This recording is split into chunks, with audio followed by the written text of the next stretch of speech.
Hello and welcome to the Mystic Cast. We join Jack Stafford, a member of the Aetherius Society, the cosmic religion for the Aquarian Age, as we break down the barriers between religion, science, metaphysics, philosophy, and mysticism, all of which are really only aspects of the self-same quest for truth. Please note this is an independent program, not produced or fact-checked by the Aetherius Society. Today, our guest is Matthew Melvin-Koushki. Hello, Matthew. Hi, Jack. Thank you so much for having me. It's an honor to have you. I first heard of you through your magic PhD course. Yeah. It started as an MA, now it's PhD focus, but it's being done in conjunction with the Exeter Magic MA program as well, Magic and Occult Science. So exciting times, very unexpected, but yeah, things are building, and I can talk a little bit more about how we're building out that network as well for folks that are interested. Yes. We're also closely associated with RENCEP, the research network for the study of esoteric practices. So we're very much emphasize the bringing together historians, anthropologists, and psychologists with actual occult practitioners who might be the same person. But yeah, actively funding these sort of scholarly practitioner partnerships. And that's certainly a larger theme that we would like to see happen in the world. Yeah, well, I have a huge respect and gratitude to people like yourself who are trying to bring the occult into the mainstream, because, the mainstream science is I mean, I'm sure must be a struggle for you talking to a brick wall sometimes if once you go up against mainstream science or the materialistic world that we're in. I really respect you for doing this, and for young people especially, or to be able to go, is it a degree course or a post-degree course? So it's a master's and now a PhD possibly. Again, we're still in the early stages of building it out, but it is a full graduates, postgraduate, I guess, in the UK course. Ours is a two-year MA and a 6-year PhD. The Exeter one is a 1-year MA. But we're looking to partner together to do a hybrid Exeter USC degree as well. But yeah, a lot of other things, fun things are in the works as well. Yeah, you have a huge appetite for work. No, I have a huge appetite for punishment. As you said, it's the brick wall is it's my own fault, right? I went for the most, marginal, which is early modern Islamic magic. Like it's everyone at every level, right? So from the history of science and technology standpoint, right? So I have a PhD in religious studies from Yale. And then, I was told we just do mysticism, Sufism is over here, it has nothing to do with the West, nothing to do with science and technology or even philosophy. It's like a betrayal or rejection of real science.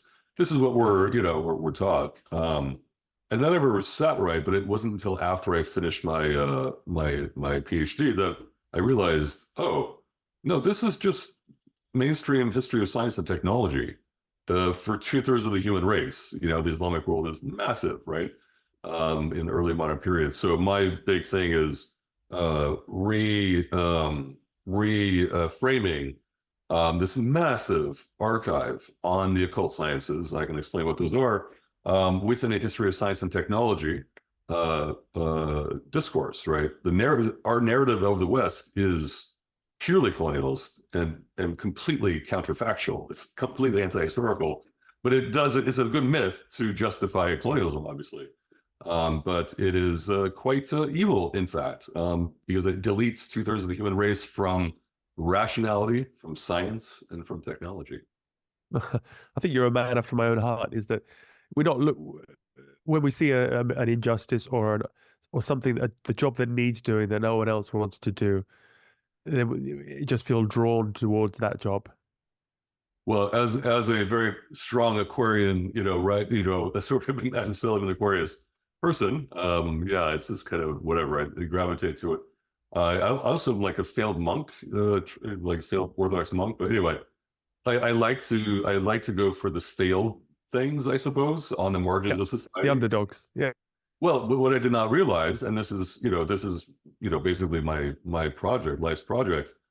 The thing that offends, that offends reviewers the most is probably the most productive avenue to road to hoe.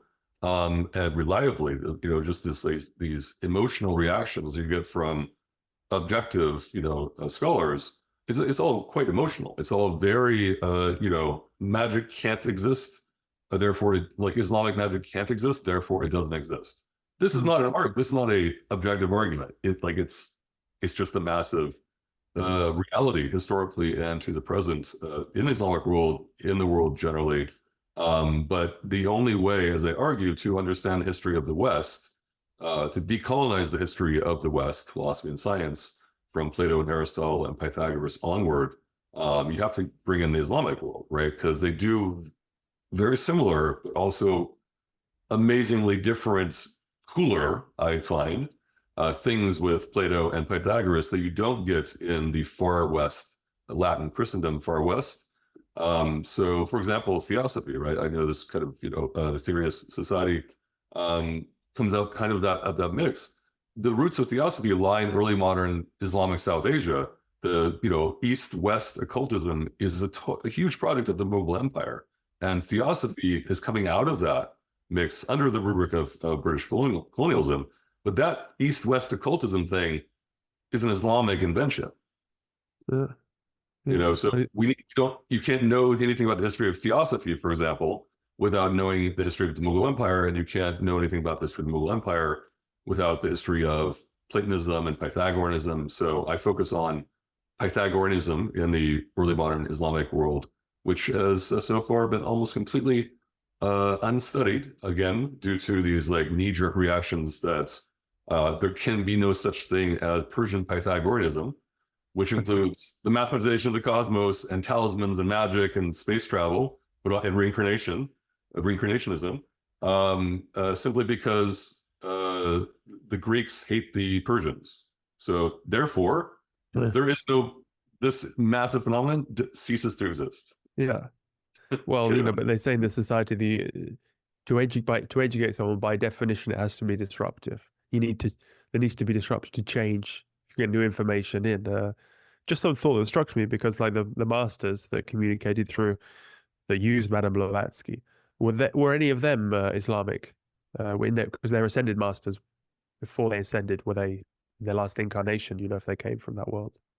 Right. So this is my main beef with Theosophy. I have amazing friends, colleagues working on Theosophy in India during the sort of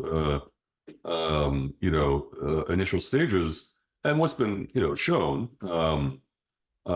is that consistently the European actors or the English actors are highlighted, and their equal partners in India, who are Muslim or Hindu or Jain or whoever, are consistently downgraded, or they're a source, but they're not an actor in their own story, right? So the new pushes to show the East, West-East balance.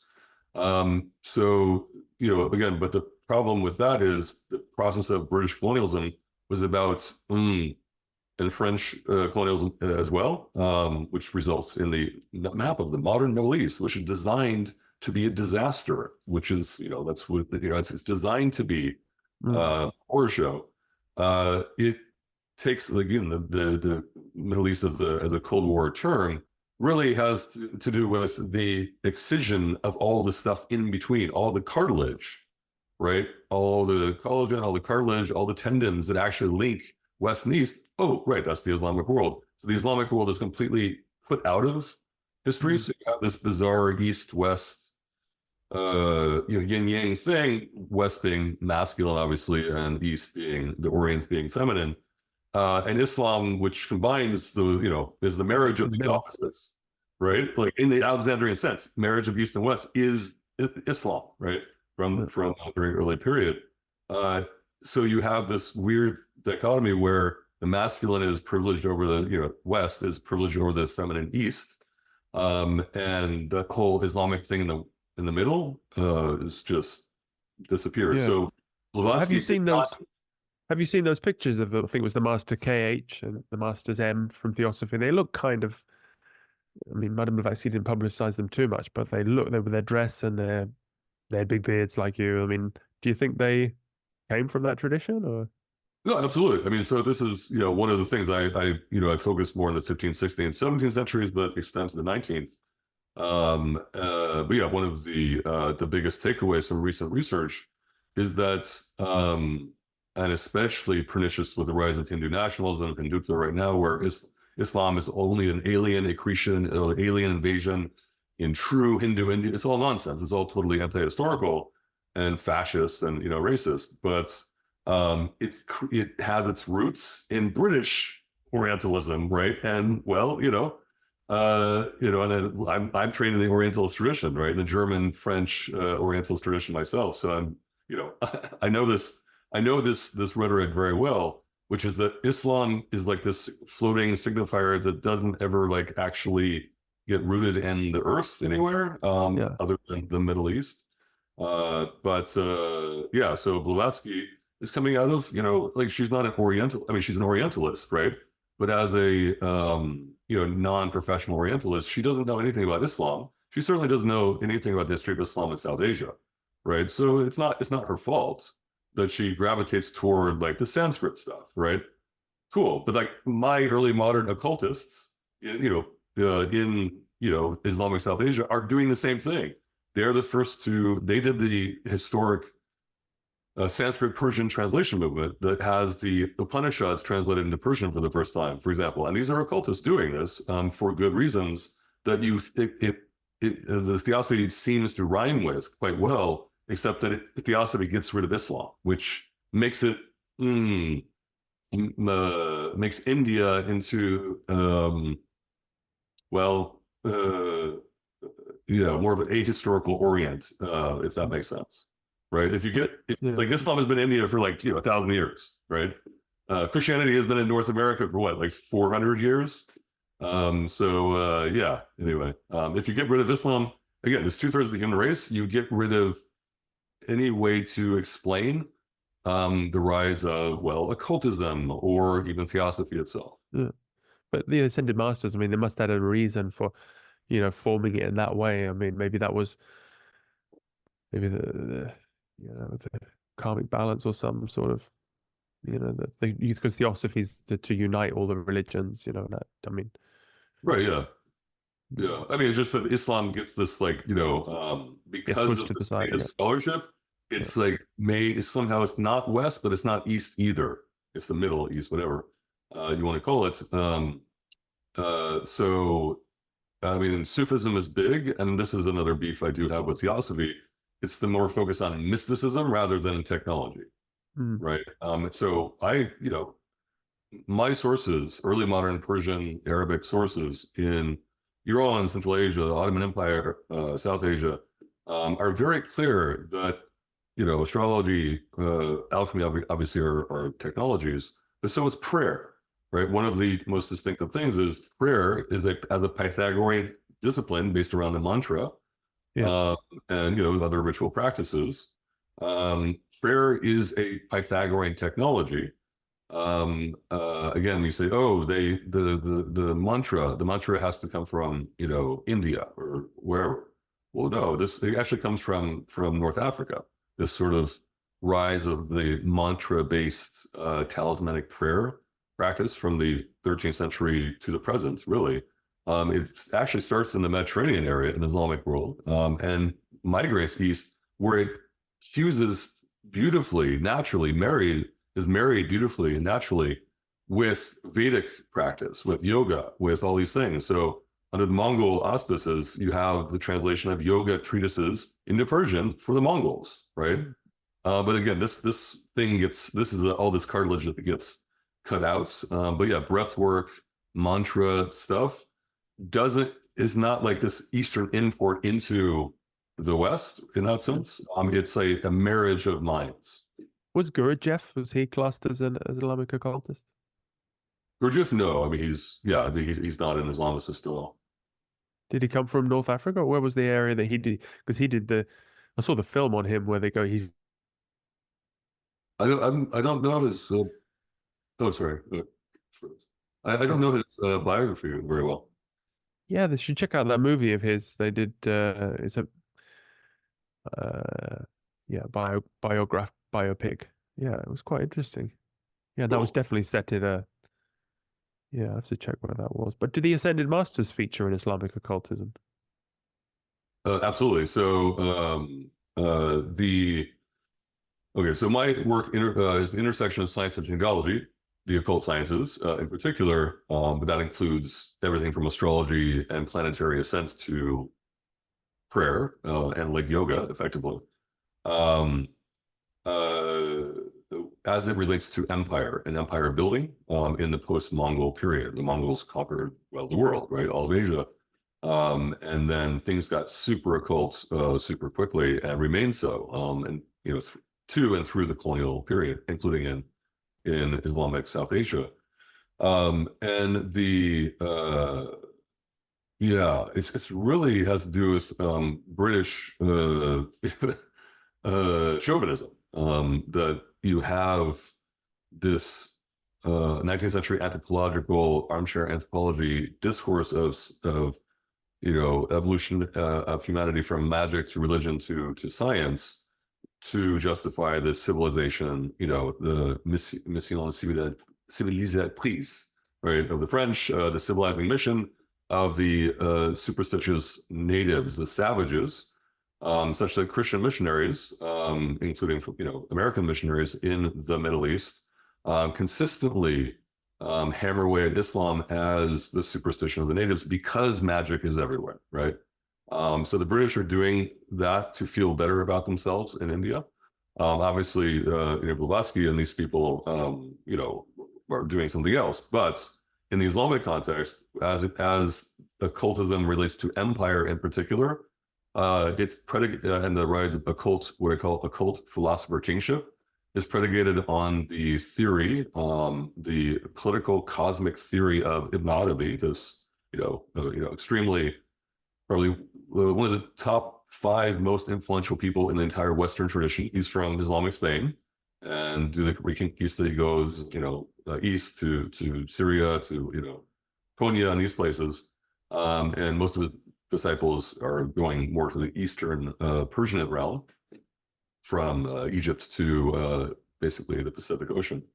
And so massively, massively influential. And his whole thing is the hierarchy of saints as the rulers of the universe, right? And it's very, very cosmic, very planetary as well. Different saints and different prophets, especially, are associated with different planets, right? So his whole thing, it's kind of like Swedenborg in a way, but it's much more political and much more imperial, which is that, you know, the true rulers of the world are these you know, you can call them ascended masters, but, you know, for him, they're, you know, saints, you know, prophets are always saints as well. But yeah, like literally the prophet saints inhabit the different planets, right? They're part of the planetary intelligence system. Wow, it's very cosmic. Yeah.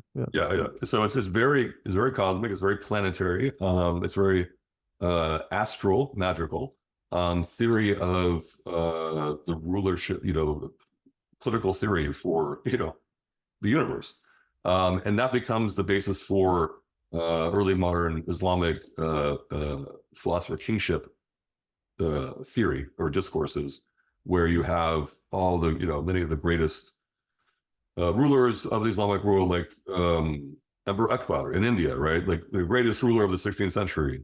He has a talismanic body and is the supreme being. He's the Kwisatz Haderach, literally, you know, based on this theory of the Arabi of every age must have a pole, often a, you know, unknown person, that pulls the entire cosmos together, and they have deputies all going down this like it's like a pyramid hierarchy with the pole, the axis mundi at the, you know, at the top. The revolution in the 15th and especially 16th century is that kingship becomes sainthood through the use of magic and like talismanic magic, right? So you have Emperor Akbar is the supreme being, is a talismanic being, uniting East and West, Islam and Hinduism, like whatever you want to think about, heaven and earth, astrally traveling all the time. That's what a talisman is for. But he is the supreme being, and he is, you know, basically, if we want to translate it into, you know, theosophical terms, he is the supreme ascended master in that generation. Also, his influence will endure for the next 1,000 years. So it's a millennial discourse as well. So he's the supreme, ascended master for the next millennium. Much like I know Jesus was, originally another ascended master. So it's Piscean age. Yeah. So yeah, exactly. The Messianic age, or Piscean age, exactly. So he's kicking off, not exactly the age of Aquarius, but it's a new dispensation, right? Whereby any other saints that come out of this line are in that mold, the Akbarian mode, which is again Islamic, Indic, Talismanic, and so on. So yeah, I have to think more about it, the ascended master thing. But yeah, it's the basis of Islamic political theory in the early modern period. There you go, yeah. But with magic, with hardcore magic as technology, right? Yeah, so we're talking about these ascended masters. What are they doing on this planet? Which is why I found, again, reading through Yale's stuff recently, there's a huge emphasis on building talismanic cities. So the body is talisman. So this is for building empire, but for healing society, right? So the creation of talismanic cities for physical healing, physical and mental healing. The creation of talismanic buildings as spaceships, literally buildings that are meant to get you out of your body so you can ascend the planetary spheres, right? This is the only way to do, Islamic philosophy, not the only way, but the best, most mainstream way of doing Islamic philosophy, which is Platonic and Pythagorean, is very much about out-of-body philosophy through magic rituals of planetary ascent, whereby you incarnate all the planetary intelligences as you ascend to, whatever, the divine throne beyond the solar system. Yeah, I mean, they're also very heliocentric because they're Pythagorean, the central fire. But yeah, basically you have to incarnate all the planets. And they built the Taj Mahal as a spaceship. For example, the city of Isfahan as the new Safavid capital is a talismanic city that is terraforming it's like landscape as talisman as well. And sacred mountains, like mountains of Solomon and so on, that actually transform you physically and spiritually into a perfect being, into a saint. But yeah, this is the something I've come to recently, and I teach plenty of ufology in my magic courses. These things are designed as spaceships in modern parlance, to get you to they're ejector seats to throw you up into space. I've heard that said about the pyramids as well, that they were originally designed for that, or power transference as well. Yeah, so it's interesting what you said about incarnating through the planets as well. That's exactly what it says in the 9 Freedoms, which is after you've gone through the initiation of ascension, then you have to go through all the classrooms on Earth. All the classrooms in the solar system, and work your way through them, learning different things in different classrooms. Because, as they say as Dr. King asked when he was as a young child, he was taught all the other planets are uninhabited. He said as a young child, a little boy, what are they there for then? Why did God make them? I mean, they're just inhabited but a different frequency. And we're at a very low frequency, so when we go there, we don't see anyone. But when we raise our consciousness up, we would see people. So yeah, that really, really ties in. And I've heard it said in the same thing. I've spoken to Indian scholars, and if you go back through their teachings, it's all encoded language, but it also has this cosmic, multidimensional, interplanetary aspect, which has all been lost by. So scholars like yourself who are doing amazing work to uncover all of that. No, yeah, thank you. I mean, the thing is the early modern Islamic cosmology posits a cosmos that is extremely busy and packed with intelligence. Right? It's all I play around the term with Islamic animism, because this is one of the main polemical weapons used by Christian missionaries in the Middle East, to dismiss Islam as animism because it's also superstitious and magical, and it believes in a living cosmos, blah blah blah. I mean, this is kind of the default human, cultural default. But yeah, like one of the philosophers I work on, Mir Damad's, around the turn of the 17th century, one of the people responsible for, as a Pythagorean Platonic philosopher, inspiring the design of Isfahan, the capital of the Safavid Empire, as a talismanic city, meant to create saints, literally by healing bodies, but also elevating, spirits. Saint factory. Just by walking down the central boulevard from the palace to Mount Solomon, right, or the seat of Solomon, or the throne of Solomon up on the mountain. So like you go across the river of life, and you enter the necropolis of saints and imams, and then you ascend to the throne of Solomon, and you become a saint just by walking the geography of Islam. Anyway, so Mir Damad. Sorry, this is all very in the weeds, but it's great. I published extensively on this. But yeah, Mir Damad, a philosopher that everyone should have heard of, like Spinoza, but no one has heard of Mir Damad, even though he's one of the most important early modern philosophers in the entire Western tradition. But also, unlike Spinoza, materially changes the built environment according to this, Platonic Pythagorean philosophy of talismanic ascent. Solomonic talismanic ascent. Anyway, so Mir Damad says he has these out-of-body experiences all the time through mantra practice, obviously, breathing and mantra practices. This is just what you do, right? It's not Indic. I mean, it's Indic, but it's like Mediterranean, it's India, right? And it's this wonderful marriage. Anyway, so he does these, mantra practices, and he has these out-of-body experiences. And one of the most remarkable, passages, he talks about, once you get out of your body, it's incredibly busy up there, incredibly busy, right? It's just throngs of every being you can possibly imagine. And he says, everything that, every being that can exist, and even all the beings that can't exist are there. Right. So like it's like he said, it's overwhelming. It's very traumatic experience to actually go through the universe without, ascend through the cosmos, through the planetary spheres, without in other words, it's good that we are deadened to the it's like Men in Black. I think there's a lot of truth in that film. Men in Black, exactly. So like the point is, if we weren't shut down, kind of like the brain is this massive filter anyway, we would be so overwhelmed, everyone go instantly insane. Like there's no way for our brains to process this amount of beingness, right? So anyway, but yeah, so he calls it the capital of being, where even everything that can exist and even everything that can't or will never exist is there. So it's overwhelming, it's terrifying, it's traumatic, but it's also, when you get back into the body, you feel like, as he says, he's not a Gnostic, a thinker, but he says, coming back into your body from one of these space, flights, is extremely depressing. Like it's traumatic up there, but like you're back in your body is like you're all alone.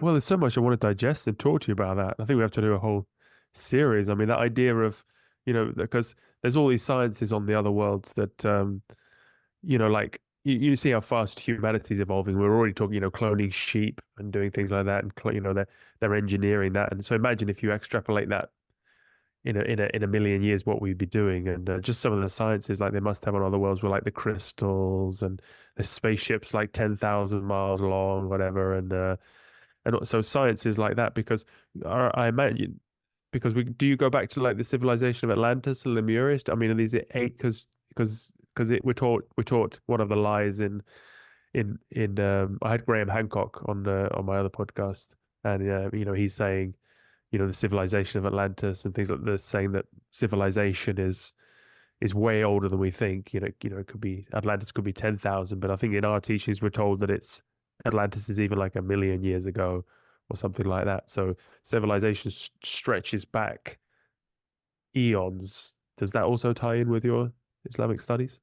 Absolutely. And again, coming to India, right? Islamic India, especially under the Mughal Empire, the Indo-Timurid Empire,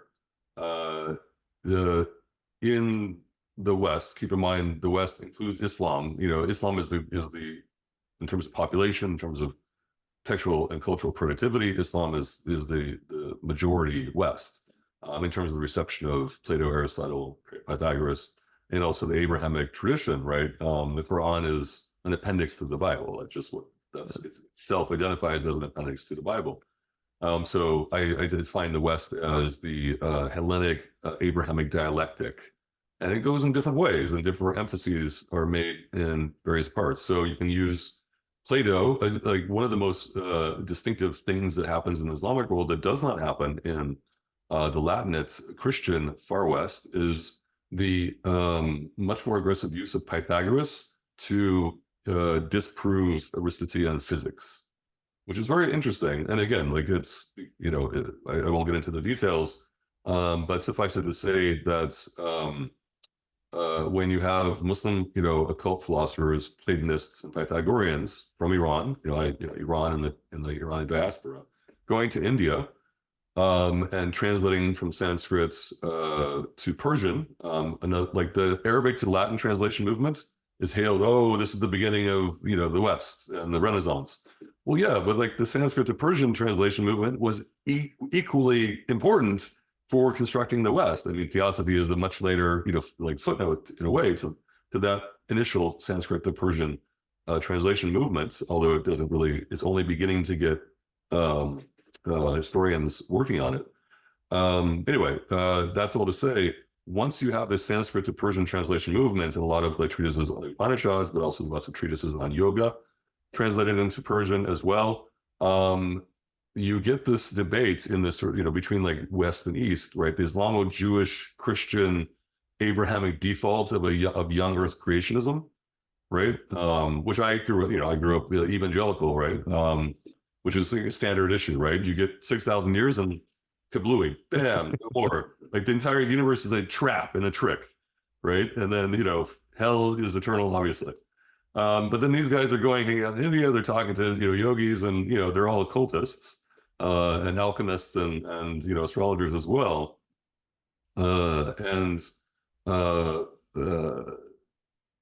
It becomes possible in the Islamic context using Pythagoras to disprove, right? You know, like Plato as well. Like the default Greek position is the eternity of the world, right? So there's no beginning; it's all an eternal emanation of the one, which is the Pythagorean position. And the one is light, and it's letter, and it's number. I mean, it's number, and then it becomes letter, and then language is the key to reality. Mathematical language is the key to reality. And if you think in astrological terms, you're also thinking in infinite cycles, right? There's no beginning to astrology. I mean, there's, you know, they don't have like what the hell's going on, right? So like this cyclicist vision. So it's the sort of Western astrology, Ptolemaic Greek, with Pythagoras and Plato meets through the intermediary of Muslim occultists in India from Iran. With, you know, Indic, you know, like, you know, whatever, you know, the Mahabharata, the Ramayana, you know, all the whole Vedic thing, the whole Upanishad, you know, whole Vedic cosmology, which, you know, is not necessarily the eternity of the world, but the extreme antiquity of the world, right? Deep, deep, deep history. The world is millions of years old, obviously, right? This is something that really offends all the Jesuits at the Mughal court, for example, and they have like these big debates, and Emperor Akbar stages these religious debates between representatives of different, you know, religions, you know, Zoroastrians and Jesuits, and, you know, Sunni and Shia Muslims, and, you know, rabbis and all this stuff. And so a lot of the Western folks, you know, Muslim, Jewish, and Christian, they're like pushing for this like young Earth creationism. And Akbar just makes so much fun of them. It's hilarious. So like, dude, like the Earth is obviously millions of years old. Like, have you seen the Vedic the Indic scriptures? Have you seen astrology? Much, right? So this cyclicism, the occultism, and the Pythagoreanism that I work on, and it's also underwrites reincarnationism, right? In the Islamic context before you go to India, right? Because of Pythagoras and Plato. I mean, they're both reincarnationists, right? Yeah. And we also get Atlantis from Plato as well. He says it's 30,000 years old, not a million, but so we get, Plato and Pythagoras going east through occultism and interfacing with old Earth theories in India in order to stick it to the more Mediterranean young Earth creationists. Posits, the Earth is at least millions of years old and might be eternal.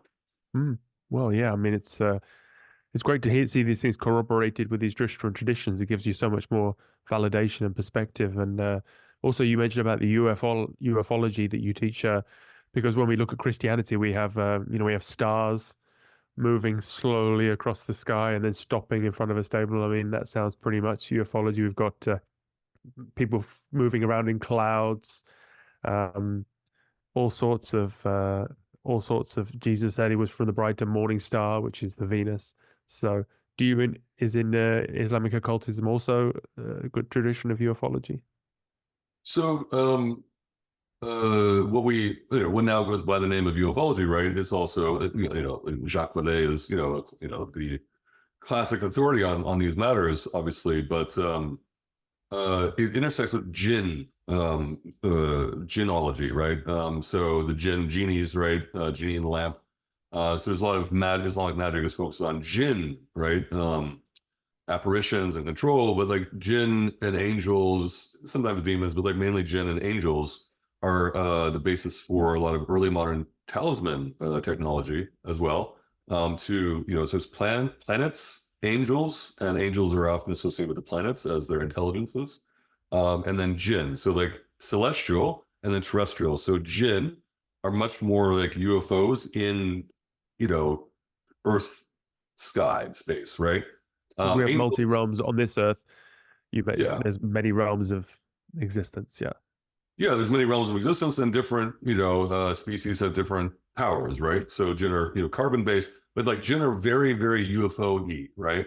So UFOs, as we all know, are physical and also non-physical at the same time, right? They leave like burn marks, but then you can't then you see dead relatives in Bigfoot, when you're abducted by aliens, like you're hanging out in the mothership and like your dead relatives and Bigfoot is sitting right there. Like, what is going on here? I get a lot of this stuff, obviously, from Jacques Vallée, but also Jeff Kripal, in his book with Whitley Strieber, Supernatural, right? The UFO phenomenon has something to do with death, right? But it's still physical, right? There's still physical things that are going on. There's craft that are doing things and then breaking the laws of physics, as we know now. There are military applications and military. One of the most interesting things that resonates with my material is the fact that the UFOs distinguish between military and civilian aircraft, right? That's kind of, Vallée was, recent interview was talking about. That's, actually quite disturbing. And we're not talking about Independence Day, right? We're talking more about Arrival, actually, which is my favorite UFO movie. But effectively, jinn have the same sort of capacity to, like Bigfoot, to come in and out of what we consider physical carbon-based reality, although they are made of smoke, so they're carbon-based as well. But they have this sort of, again, fairy-like quality. They can phase shift. So they have their civilizations, they have their cities, civilizations like at the bottom of the ocean or in the middle of the Sahara or, in the middle of the desert. So they don't like to hang out with us too much, and but they do overlap, and they can pop into our reality and out, as well as they wish, or as the magician, wishes. And more importantly, they're different, all different sort of cultures and nations and, religions, like some are Muslim. Could this be the Devic kingdom? Is that the Devas, like the fairies and the... Yeah, Jinn, Deva, those very, Devas, Jinn, all that stuff is all like mixed together, UFOs, aliens. There are many different species, many different sort of religions and cultures, like I said. Some are Muslim, some are, Christian, some are Jewish, some are Hindu, like it doesn't really matter. They're just doing their own thing. And sometimes they intersect, and where they most often intersect is through magic and through military operations. there's a very strong military component. Like jinn magic is important for, you know, assassinating your enemy, right, on the battlefield. So this interesting thing, like so there's warlike, you know, jinn nations and pacifist jinn nations. So the idea is to get the king of the jinn on your side to, you know, to do when you go into battle. Like it's, you know, it's very Lord of the Rings, I suppose, right? It is very. You know, like it's like jinn can, because jinn can, like UFOs, like go in and out of physical reality and break the laws of apparent laws of physics. So that you can imagine the military applications of that as well. So yeah, I mean, where can people read about that then? I mean, we're almost out of time, but so much more I wanted to ask you about. Where can people read about things like that, or your books? Where can people?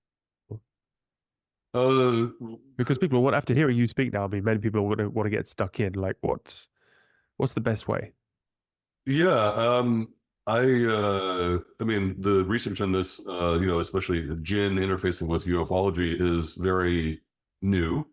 But folks like Dunya Rush, Emily Seelove at Exeter, my colleague and partner at University of Exeter, you know, very much works on these types of things. There's a number, again, of junior scholars beginning to work on it, but there's no one place to. This is kind of this is how I teach it, right? Yeah. Piecing it together from different places. You know, so holding all the pieces together, your huge archives, and you've got so much to go. There's only a few of us working on it too, right? Yeah. It's insanity, right? So, so yeah, basically for anyone interested, you know, whenever you look for UFOs and Bigfoot and, you know, fairy lore, also include jinn, and the jinn, you know, I wouldn't say fairies and jinn are the same entity, obviously, because there's too much variation. But in terms of the physical behavior and characteristics, including military applications, I would say jinn are closest to the whole UFO phenomenon now, especially from the, you know, imperial, you know, state interest perspective. But yeah, I mean, so speaking of jinn as well, you know, I know we're almost out of time, but so talisman, this is kind of the central thing that you keep going back to that. Yeah. What is a talisman? How can the human body be a talisman? Why is a ascended master's body by definition a talisman? Yeah. Right. What is a talisman? It is a machine. It's a, you know, like you guys have the batteries, right? Storing spiritual power. It is a machine. It's a device made of metals, right? You know, gold, silver, lead, steel, whatever. That you know, can put somewhere, wear on your body, right? It is a machine, a metal mathematical, you know, astral radionics. Yeah, exactly. So it's infused, like, you know, you have to activate it with your own intention and your own ritual practice with various mantras that are encoded in the talisman. Again, early modern Pythagorean talismans in the Islamic world are very different from ancient talismans, which are much simpler.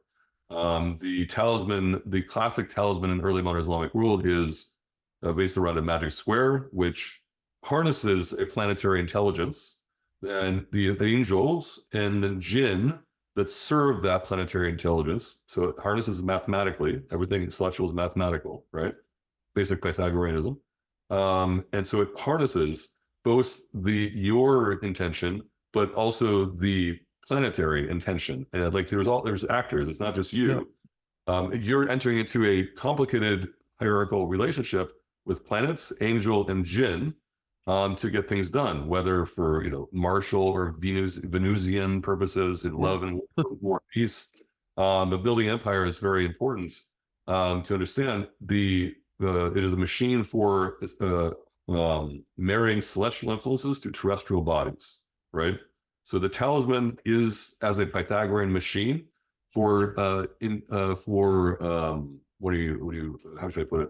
For guaranteeing answers to prayer every single time, whether for medical purposes or for military purposes or for economic purposes, it doesn't matter. Like it's a machine. It doesn't matter how you use it.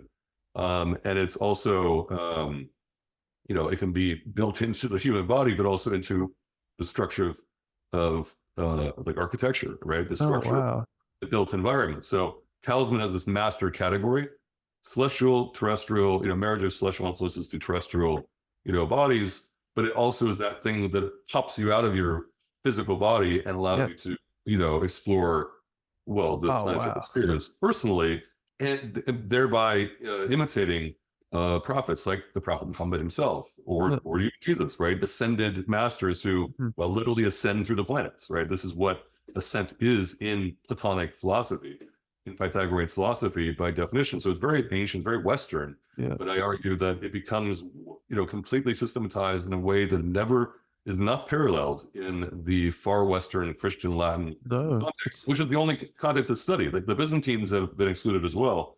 But by the 16th century, you have talismans as basically Silicon Valley, right? It's computing technology as well. It's psychic spying, right? It's Googling, it's psychic spying. All of these different technologies are coming together, and it's not the only technology, but for our purposes here, think about a talisman as making your making your body into medicine, right? An alchemical body, but also into a space vehicle, right? Whether physically or in the built environment. It really ties in so well with. I mean, when Dr. King saw the Space Masters, they wear a belt with crystals in it, which enhance their abilities, and we're told that the human body is basically a radionic machine, for fusing spiritual energy, and this is the thing, right? This is the thing. So I'd be curious. Sorry to interrupt you. How does he talk about this sort of marriage of science and religion through magic?